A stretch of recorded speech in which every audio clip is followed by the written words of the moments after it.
If we want prosperity, we must open markets.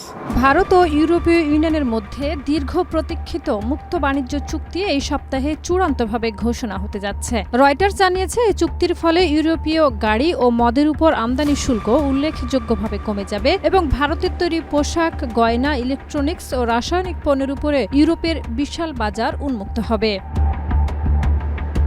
আগামী 5 থেকে 28 জানুয়ারি ইউরোপীয় কাউন্সিলের প্রেসিডেন্ট অ্যান্তনিও কস্তা ও ইউরোপীয় কমিশনের president Ursula von der Leyen প্রধানমন্ত্রী নরেন্দ্র মোদীর সঙ্গে দ্বিপাক্ষিক বৈঠকে এই চুক্তির ঘোষণা দিতে পারেন। চুক্তি কার্যকর হলে দুই পক্ষের অর্থনৈতিক ও কৌশলগত সম্পর্ক নতুন উচ্চতায় পৌঁছাবে বলে আশা করা হচ্ছে।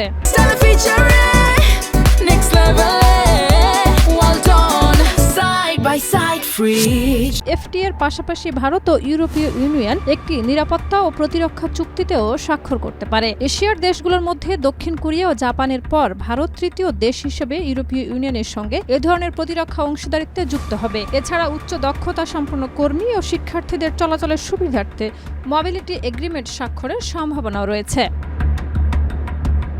2024-25 অর্থ বছরে ভারত ও ইউরোপীয় ইউনিয়নের মধ্যে দ্বিপাক্ষিক বাণিজ্যের পরিমাণ ছিল $136.5 বিলিয়ন, যা ইউরোপীয় ইউনিয়নের ভারতের অন্যতম প্রধান বাণিজ্যিক অংশীদার হিসেবে গড়ে তুলেছে। তবে চূড়ান্ত ঘোষণা হলেও ইউরোপীয় পার্লামেন্টের অনুমোদনের জন্য আরও অন্তত 1 বছর সময় লাগতে পারে।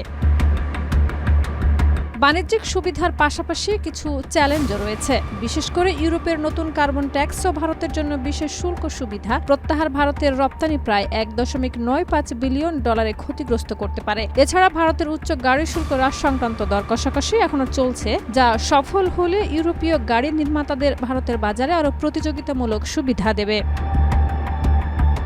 Think tank global trade research ইনিশিয়েটিভের প্রতিষ্ঠাতা অজয় শ্রীবাস্তব মনে করেন, চুক্তি কার্যকর হলে ভারতের তৈরি পোশাক ও চামড়াজাত পণ্যের রপ্তানি বৃদ্ধি পাবে এবং বাংলাদেশ ও ভিয়েতনামের মতো প্রতিযোগী দেশগুলোর সঙ্গে সমান তালে প্রতিযোগিতা করা সম্ভব হবে।